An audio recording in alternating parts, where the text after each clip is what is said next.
Hello, everybody. Welcome. My name's Token Zero, also known as Token Minus One, bringing you all this information from the nerd who does too much research. Even though I've made tons of money in the last few years, especially in crypto, legally I do have to say this is not financial advice, and it should not be taken as so. I love entertaining my friends, who are only you guys. I don't actually have any friends. And that is what I'm doing in this video today. Like and subscribe if you want to increase your finances. But let's get this show on the road. To start some things off, we're going to be jumping into the fun stuff first, and then we'll be diving a little deeper into the more boring, more knowledgeable areas later on. I'm going to be hitting up the who, what, when, where, and whys about Star Atlas. And then near the end of the video, I'll be running into how to make money through gameplay or investing. Alright, so to start us off, obviously we're on the Star Atlas website right now. The first question is, what is Star Atlas? Star Atlas is pretty much a space genre online game. There's going to be space exploration, territory control, political domination. You can gain financial rewards. It's obviously blockchain gaming, NFT ownership, crypto assets. A few things about it is it's obviously an MMO game. Actually, let's go to the white paper first. Let's just say, what we got? What is Star Atlas? Hybrid space genre. The grand strategy. The grand strategy genre of video games encourages claim staking to expand your empire and install strategic trade routes using an offensive and defensive tactical plan of action. In this mode, the player primarily interacts with dynamic overview of the charted and uncharted regions of space via the map view, aka the Star Atlas. So there's exploration, role-playing game, space flight simulation. There's a lot of different things you can do in the game. I'm going to dive a little deeper as we talk more about it because we're going to go into the economic paper, and that's going to give you a lot of details about gameplay. So I'm not necessarily going to talk about that right now, but we will be diving into it in probably about a minute.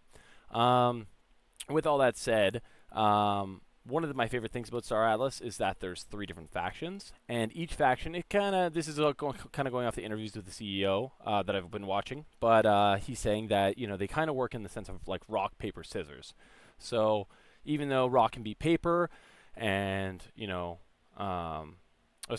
paper can beat rock, rock can beat scissors, and then scissors can obviously beat paper. It's in that sense where it's like one can be better than the other, but then one can obviously be better than the next, and then this guy's going to be better than them. So it's kind of like no matter which one you pick, you're always going to be better than one other faction, but then one other faction will always be better than you. So it's interesting to think about in that sense. Going into so we're going to have a long talk here, but let's go to the goals of the economy, okay? So naturally, the goal of the Star Atlas economy is to best align production of goods at the scale with both a sense of long-term progression and short-term enjoyment for the players, while making their collaboration increasingly beneficial to their teammates and faction. Okay? So in the game, it's really cool. They got skill trees. So most MMO games involve tapering reward curves and repetitive tasks that only serve to fatigue its players, which is totally true. I've played tons of games where you play and over time it's just kind of like you're repeating itself, and the reward, it's kind of like, well, I just traveled all the way across space and I'm getting the same things I could have gotten right beside, my home base. Why did I do that? You know what I mean? Kind of pointless. Makes you kind of not want to play the game, especially when you're traveling further and further away. One thing that I like to compare it to is like Minecraft, which is one of my games I've spent too much time playing. And that's one of those things where you can go super far and you end up in the same biome you were already in, and then you're just, you're mining stuff that you could have just been mining much closer to your home base, and those like hour you spent with your friends just traveling through boat and running through land and sleeping and all this stuff, you could have just not gone as far just for the same items or minerals or whatever you could have done right near your base. Star Atlas is different. By employing a skill tree approach, the game allows its users to dedicate their time and resources to a certain activity. This allows them to unlock perks and bonuses from their skill tree that they can then purchase with Atlas, thus providing benefits both individually and collaboratively. I also just absolutely love the whole metaverse theory that, you can be playing this game and making it, somewhat of an income, depending on, how much it blows up. You could be making, a lot, because obviously if you get in the game early and you're playing it a lot, Atlas, I think right now is around 11 cents American. That's pretty sweet. If that ever jumps up to like 20 cents or anything, obviously the game is made as Atlas is inflationary, so they're going to try and keep the cost of Atlas lower so that newer players, in 5 years from now, can still be coming in and buying Atlas and buying stuff for their characters instead of being ripped off because they're the last ones in the door, right? And that's one of the things I really like about the designers and the CEO and everyone who's part of this game is they're trying to make it fair now and fair in the future. But we'll get into that in a little bit. Okay, going into game economics. All right, so there are 3 large groups of mechanisms connected to the economics, which is production, piloting, and overarching mechanics. Okay, these charts kind of sum it up for you. Remember, this is all in the economics papers. You can look at this yourself if you want to read all of this. But essentially, production, big thing is going to be mining. I believe mining covers like 45% or something of the rewards in the game. So mining is going to be huge for a lot of people. When you're mining, you have to refine it, and then you're making then you get the production of whatever you're mining. So if you're mining a certain like ore or whatever, that's going to be able to make you new machinery to mine more stuff, and then that's where the technology crafting comes in. In order to build the technology, you need the blueprints, which is going to, let's just say it's like 5 items or 5 minerals, can create whatever thing, which is going back to production. So let's just say you made all that, and then you're able to make a ship. Now you're, let's just say a ship. So then you're exploring, right? And you run into someone else in the deep space, and then you blow them up and you get their item drops, because now their ship, even though it's an NFT, blows up and it actually gets their NFT gets burned. Now you get pieces of their ship, which then you can use, which is the equipment drops, and you can use it to once again technology craft and build new items or new ships or whatever you'd like, or you can sell it or you can trade it or whatever you want to do. It's really cool. Some other things is you can explore and you can get Atlas rewards by finding, I don't necessarily saying that there's going to be a chest, but let's just say you're like in a cave in a planet in the middle of nowhere, and you run into a chest or some place where you'd get an item or a reward, and that could be Atlas rewards. Same thing goes with combat, right? You can be combating in a ship, you can be combating in person. Same thing, equipment drops, Atlas rewards, same thing, right? The overarching mechanics, all right? So that's going to be like land development, governance, and character development. We'll get a little more into that because obviously with the 2 tokens, which is Polis and Atlas, once again, we'll kind of come back to that. If you don't know about these, I don't really want to cover the smaller things in this video. I want to be kind of diving a little deeper into the game. So if you don't know what Polis Atlas are, I'll just quickly say, like, Polis is the governance token. People who own the Polis token get a control, like asset really. They don't get a control, but they get a vote in. And over the next 5, 8, 10 years, the developers of the game actually will have less of a percentage than the users will have the majority vote actually over the developers, which is cool. The developers get a higher vote in the beginning because they want to make sure the gameplay is going in the direction they want. So obviously you need a character, or your character build skills.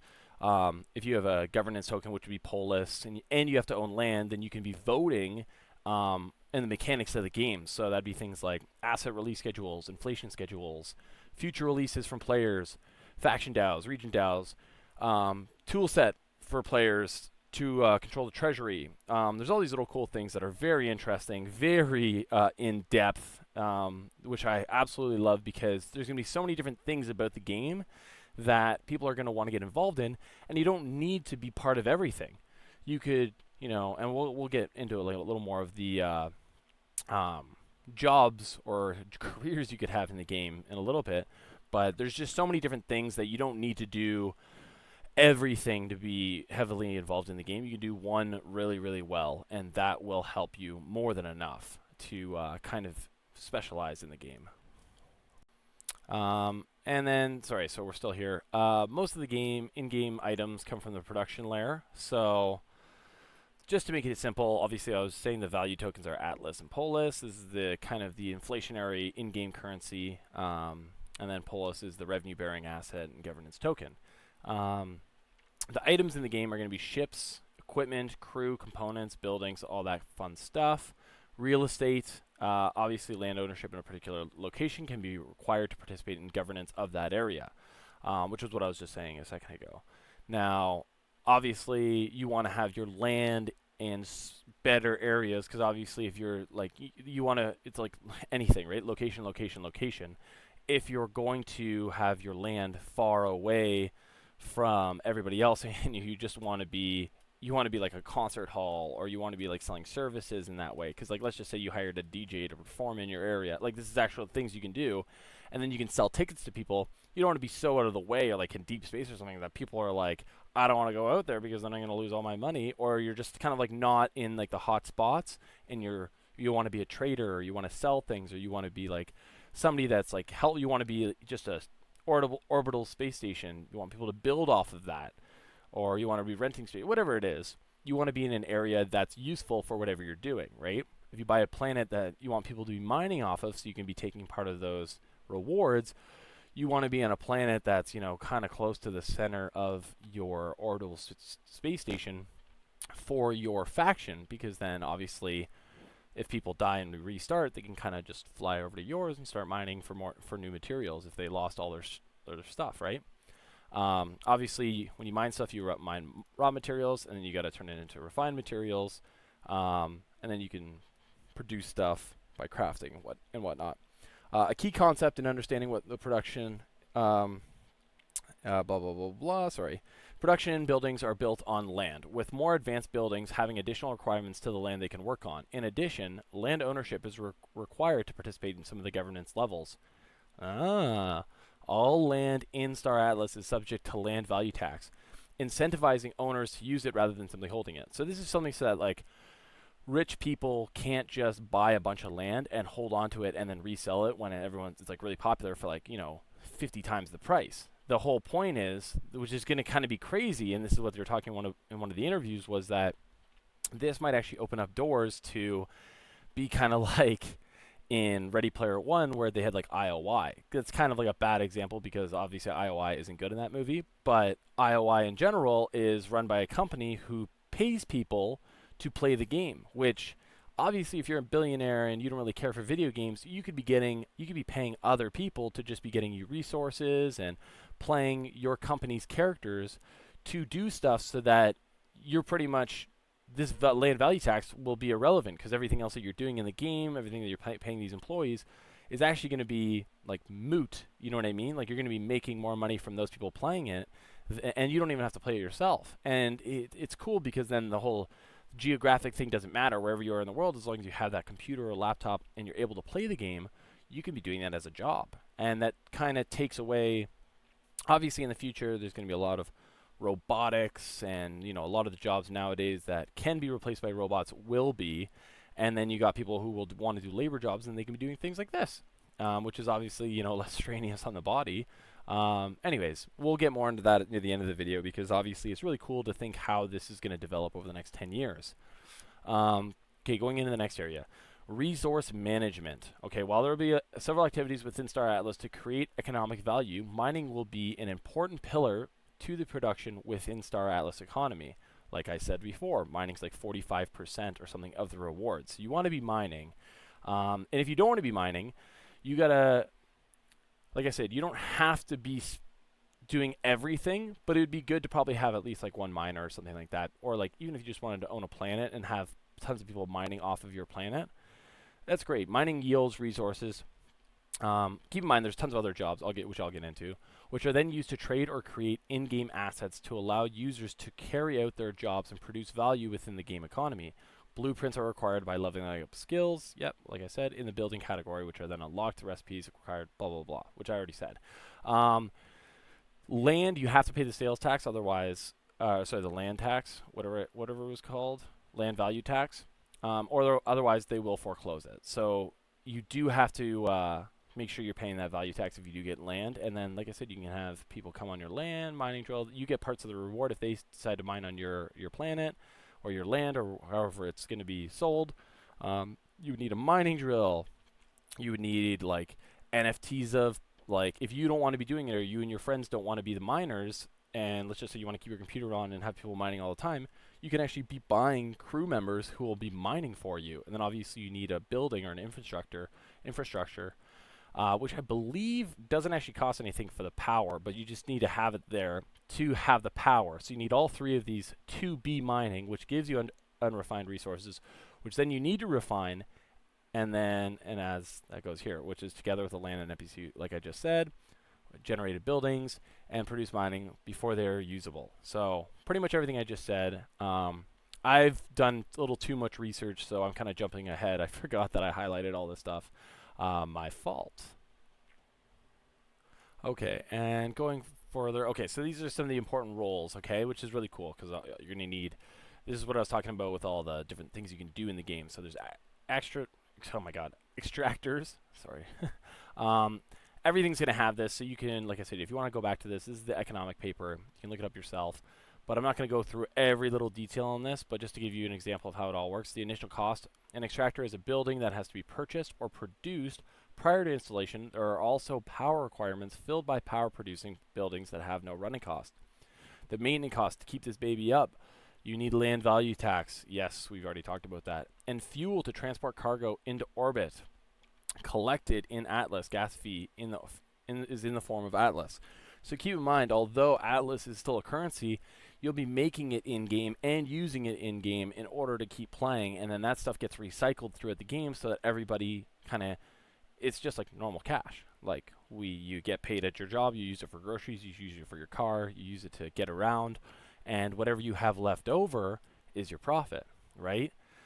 So you could, create a little in-world business, a bunch of different little in-world businesses on this place, which is going to be really cool. Your yield is obviously going to be the raw materials that you get, including additional fuel. So like, yeah, you get it. Perks, increased energy efficiency and increased resource yield. So you got to remember, as you're doing stuff, you do get perks that kind of pop up. So if you're killing people left, right, and center, you can get, I don't know exactly how it's going to work, but I would assume it's going to be something like more stamina, more hitting power, more speed, all that kind of stuff, right? It's going to be really cool. It gives a little bit of detail down the bottom, but I'm sure there's going to be a lot more once the game is fully finished in like 5 or 6 or 7 or 8 years. The refiners, these are people obviously that are refining the raw materials. You got buildings, you got builders, research and development, crafting rig costs. This is kind of cool because obviously your perks are crafted. I'm just going to go over the perks for you because obviously you guys can go back and read all this stuff, learn everything in your own, be like, oh man, that's what I want to do. So, your perks would be crafting speed and improved recipe, okay, efficiency and potency. So that means if you want to be just making stuff for people, so you pay people to bring you materials and then you craft them and make them for them so that they don't have to spend the time or Atlas or however it's going to work to do all that, then you can do that for them, right? And that's kind of like just like this world, everyone's going to specialize in something really well, and you're going to be able to contribute to the community that you're around, or the friends that you have, or anything. You guys can make a clan or whatever, and everybody specializes in one thing. It's going to be incredibly helpful for all of you guys. And then you got production rigs, fixed axles and recipes, your perks crafting speed and reduce waste, okay? So deployable technology, so that's kind of a cool one. Be cool if you're like, if you want to get into that stuff. Anyways, exploring, so I thought this is cool. This is probably going to be me. Explorers are the hunters of this hunter-gatherer society, charged with bringing back materials for miners to potentially reproduce or for builders to craft new technologies. These new materials can either be utilized to gain additional competitive advantage or sold for Atlas. Once again, super cool because you can be doing that in-game thing to be making actually like somewhat of a salary, once again, depending on how much Atlas costs. Explorers can also improve their skills, which can lead to advantages such as reduced ship damage while traveling. So that'd be cool if you had like a little tiny ship and you just like took little to no damage, or his ship damage was like so reduced that he's got like 15 shields around him. I don't know exactly how it's gonna work, but I'm assuming you could make it pretty pumped up. If there's like level 99 gear and all that stuff around the world. Increased efficiency in mining rare materials. That's another thing I like. Mining is something that I would like to do kind of like passively. Just have a bunch of NPCs working on that while I'm flying around in my ship doing a bunch of crazy stuff, probably killing people. And then, of course, this area is executive roles. So as you can see, I don't really highlight anything here because not super important to me, but obviously it's part of the game. So executive roles are pretty much people that are responsible for ordering the utility roles to carry out actions. So let's just say I wanted to play the game by myself and I didn't want to have another team with me in my spaceship or something. Then I would need to get NPCs to pretty much be running the ship, right? And those are going to be the utility roles right here. Utility roles are responsible for carrying out the actions instructed by executive roles. So there's these things where it's like component, like so ships are either purchased by Atlas or built with component modules. Let's just say like some of those modules or equipment or anything in the ship could be, let's say, guns or scanners or like some scanning space for things, or I don't know, speed. There's all these different things that could be part of the ship, and you're going to need NPCs to run those parts of the ship so that you can obviously, you know, go places, kill people. If you need someone in the gunner and just shooting things, or you need someone to control the shields, you need to have someone carrying out the actions that you're instructing to do. Obviously, if you have your own team, and you got like let's say 8 people in the ship or something, then everyone's got executive roles. They're all doing the parts that they need to be doing. That's just what I believe. Okay, I could be wrong. If you know that I'm wrong, please point it out in the comments. But as far as I know, that's pretty much how it's supposed to go. Continuing onwards, fighting. This is going to be another cool one. So fighters earn Atlas and resources from the salvage of fallen opponent. Pretty much what I said before. They can use them to either repair equipment and vehicles or reinvest into new technology, production, or farming. Fighters can improve their skills, which will lead to increased damage, outputs, bonuses, and defenses. So that's pretty cool. I like the whole exploring and fighting aspect of the game. Once again, probably something I'll be doing more so because I am a risky person in that sense. So once again, executive roles are responsible for the combat roles to carry out those actions. So kind of what I was just saying. I guess I kind of jumped the gun on that one. Same thing. So weapons and fighters. Going through the perks again, accuracy and critical hit rates. So that's pretty cool. Like your accuracy and critical hit rates will go up by pretty much fighting other people and winning.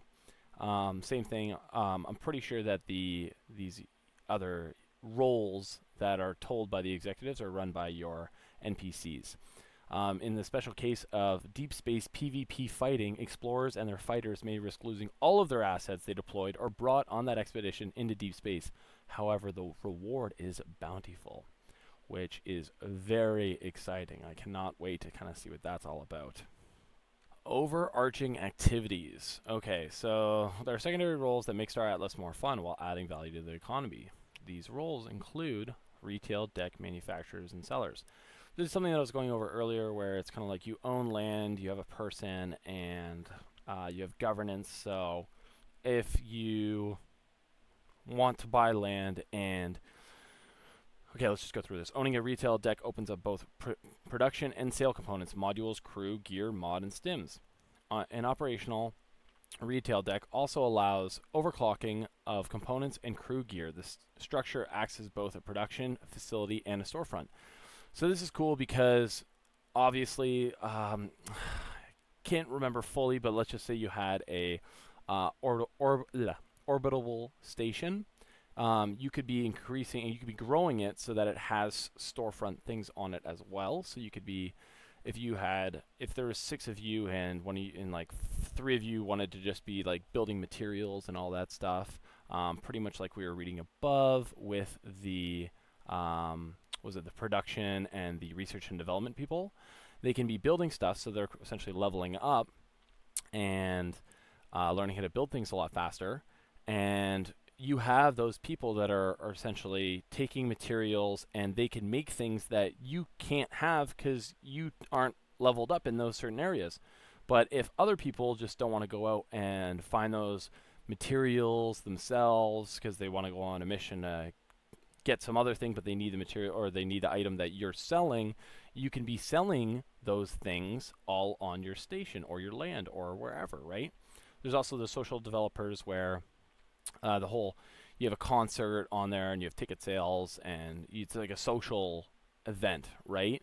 And you can be making money off that. Like you get a DJ, you get a singer, or you get somebody, or you get an event going on where, it could just be like a battle royale and you do it on your planet or whatever it is. You can be selling tickets for that and making it as like social events. Like every Thursday night you do like a poker planet. Who knows? It could be anything. It's kind of up for your creativity.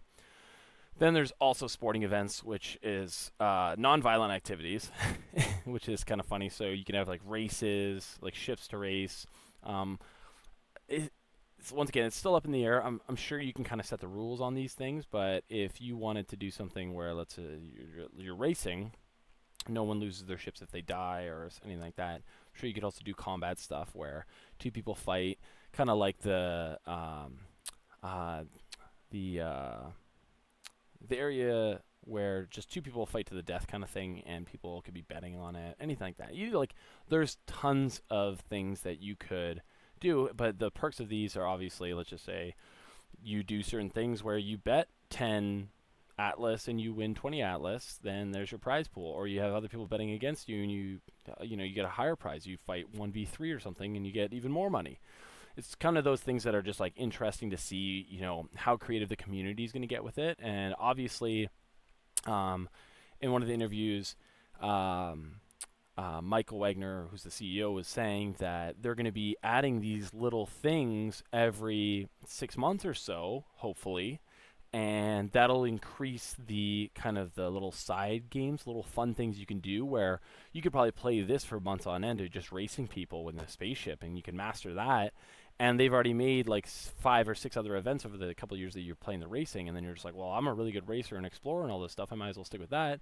But now you can take those skills elsewhere if there's new competitions or new little mini games that they make, which I thought was pretty interesting.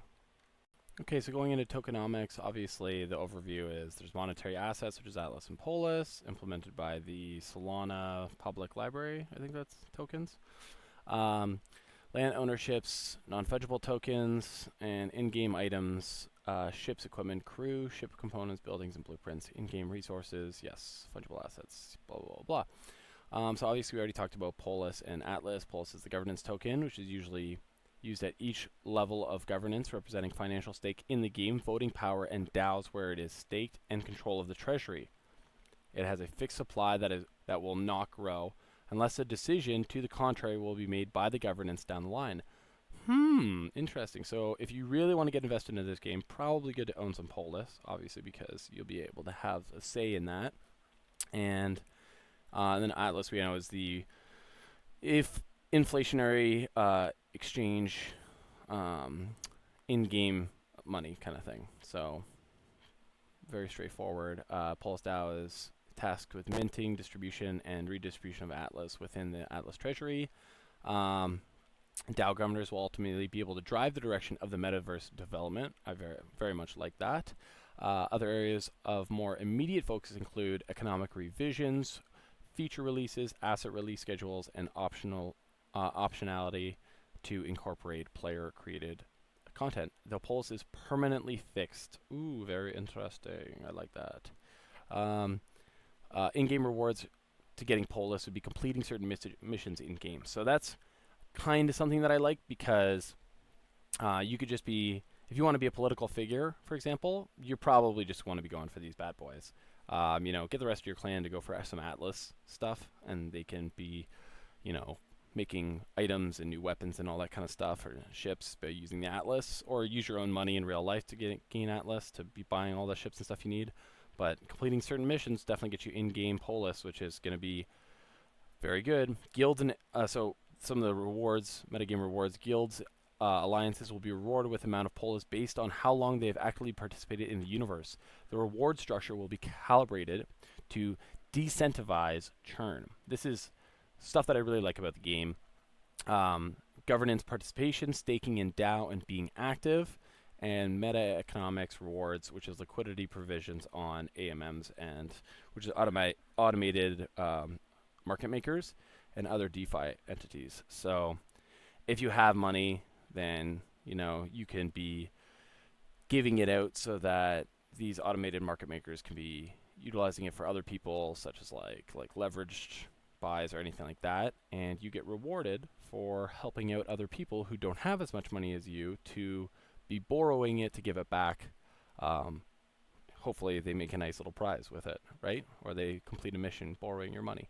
But with that said, you get rewards for lending that, right? So going forward, if you guys want to pause the video, you guys can take a look at this yourself and just kind of see how everything's worked out, right? Private sales only 5%, which I like. I think this is 8 years. I can't remember exactly, but yeah, I'm gonna say it's 8 years. 8 years? 5? Yeah, that'd be 8 years. Where the rewards are pretty much handed out. So that's also really good. You see how the team currently owns 30%, but obviously the rest of us can definitely overtake their vote going forward, right? Who knows? Maybe some people of the team don't even want to hold on to it. They just want to sell it, and then they have even less of a vote.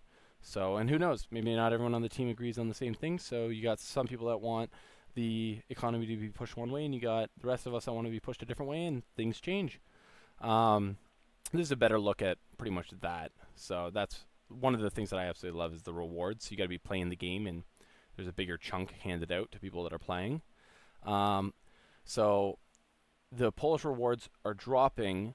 So let's read the whole thing. The emission pool will be injected directly into the Polish rewards pools via a smooth curve over 8 years, dropping the entire rewards pool over this time.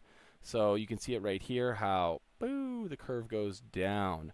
So obviously, even though there's going to be more reward pool, like more in the rewards pool, it's obviously going to be less effective, pretty much is what it's saying, because any game really you get in early, you're going to have pretty much a higher ability. Like these are going to be found a lot quicker, hopefully, and faster, depending how many people are playing. And this is going all the way to 2029, so it's 8 years. Lots of time for people to get in from now until then and make their mark in the world. I'll be going more into that kind of stuff later in the video, maybe in a second video because this one's already taken so long.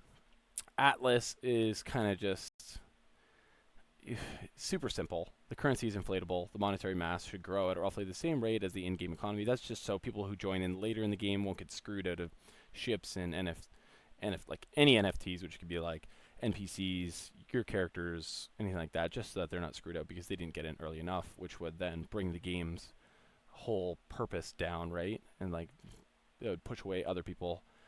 Same thing. This is how it's split up. So rewards are heavily weighted for people that play. So I highly recommend just playing the game, which is nice because obviously some people can't afford just to buy everything right off the bat. They need to start with like the lowest level stuff, and they need to play the game. And next thing you know, they're equivalent to some of the millionaires that have got characters in the game, right? Now, the Star Atlas supply and price will be kept on a level to maintain reasonable in-game asset pricing internally and optimize the entry level for new users. Once again, exactly what I said. This little chart is nice because it shows the market. Player buys the initial Atlas from the market. Then the expend Atlas goes towards mining or technology crafting, combat. Pretty much Atlas is returned to the treasury because when you use stuff, it pretty much goes back into the game, right? And that's where this new Atlas becomes issued, which is obviously going to be happening on a regular basis, and that goes right back up into the market. Same thing here where exploration or combat, when you kill somebody, their NFT gets burned, right? And you pick up some of those parts that you can then reuse for all this other stuff, right? You could be taking your Atlas and doing any of these things, right? And that's the cool part I like about this is that there's usually there's a big recycle loop that is very helpful for keeping the game alive over a long time. The monetary policy of Atlas will follow a route with 3 distinct phases. Discretionary, so the development team adjusts the emission rates directly using the developer's DAO votes, which obviously we already know it's heavily weighted by them in the beginning. Then it will be us, right? Which is modifying the reward multipliers, but the developer votes are phased out and the DAO takes control, right? And then lastly, the parametric, the system is replaced with a algorithmic stabilization model that considers macroeconomic metrics and external token markets. This was done to set targets for the monetary mass as well as to adjust rewards and burning accordingly. The model has been enabled by a supermajority DAO vote, which will be a parametric after deployment, with DAO being able to modify its KPIs. Once again, very cool. Same thing, drops heavily. But that's just because you got to imagine people are going to be playing this game a lot. So even though let's just say there's a million people playing in the next 3 years, and then we got 100 and even more. Let's just say like 500 million people playing now. All these rewards are getting divided up between all 500 million people. It's just the rewards unlocked are going to be a lot harder, right? Because there's more people trying to steal exactly what you're doing. And going forward, we got all this fun one. So you can check this out yourself. This is just more tokenomics on how Atlas works, but essentially it's similar to what we just looked at. Obviously, certain things are utilized, certain things are burned, certain things are recycled, new Atlas is issued. All depends on what you're using your Atlas for, but it's a nice little cycle, to be honest. And finally, okay, so there's obviously the core loop flows between in-game, such as fuel costs for ships, and so we've already talked about the loop, where obviously you get Atlas, you use it, and all that kind of stuff, and it just gets recycled through the game. This is good because obviously with like Pulse and whatnot, you can be voting in game by selectively incentivizing or de-incentivizing particular groups of activities. So let's just say mining is taking over. So anyone who's mining is obviously controlling the game, and that, or like killing too many people because they can build more ships and they can up the cost of everything and do whatever they want, really. So then you vote to say, okay, well, let's de-incentivize those particular groups because those activities are a little cheap right now. You know what I mean? So then you do that, and it makes the game a little more fair for everybody. And honestly, that's how it should be. You know what I mean? The whole point of the game is to make it fair for everybody. It's totally fine if you want to be an explorer and you're not earning as much as someone, the exact same person who's spending the exact same amount of time and energy, and they're like mining or they're trading, and they're not making as much in-game profit as you. So you can definitely be voting in the in-game economy to be incentivizing those particular groups. You know what? There's probably a large number of people that will agree with you. So this is just going into the non-monetary assets, which ships, equipment, components, and crew. You can't put, it's like gas. You buy gas at nighttime just before the next day, it's lower than it will be the next day. You can't put a dollar amount on what these things are going to be. So you just got to make sure that, you're buying things. If you're in it for the investment, then you got to be buying things that are going to be going up in price. You know what I mean? You don't want to be buying things just to buy them because you think everything's going to go up. Everything probably will go up. Don't get me wrong. I highly think that you get the more rare items, they're going to be worth more. But the whole point is that you can't, they're non-monetary assets because they can't be fixed to a certain price. You know what I mean? The Atlas and Polis will be jumping up and down, and be smart. If you want to play the game to make money, then sell it at a high price. You know what I mean? Don't be silly with your money. And that's, just basics 101 for trading. But that's it's so close to the real world that I love it. And that's one thing that's really cool about this. Star Atlases will utilize NFTs for the following. Obviously, your ownership of certain items. And then recording items that you have, because obviously certain things are going to have higher hit points, or remember we were talking about accuracy, speed, all those bonuses that you have on certain items. You don't want to lose those because of like a hack or like anything crazy, really. Like the NFTs they're only made specifically for that item, and obviously we see it all over the news and stuff where people are just copying or saving a picture of some NFT and they're saying, oh, I own this now, and people are like, oh, that's mine. It's like, no, it's like in this game, it doesn't matter if you have a picture of it. That NFT will represent exactly what you can do in the game. So it doesn't matter if someone has a picture of it. The NFTs are great. They're going to record everything that you have for this game. Recording items rarity, which is pretty much what I just said. And then obviously if you like statistical probability of item drops or value of components used to craft the item. Great, I love that. A lot of these other things, so like Star Atlas items can either be dropped, acquired via completing quests, exploring missions, P2P or P2E duels. So that's like player to player, player to environment, digging on planets' archaeological sites. So that's going to be like mining, or crafted by combining necessary resources. You get these item not only new items, but you can also get upgrades on those items because of these things you're doing, and that increases its rarity, right? And improves the item in itself. So this is kind of just like how that's going to work, which I think is cool, right? You need a blueprint for most of these things that you're going to be creating, so keep that in mind.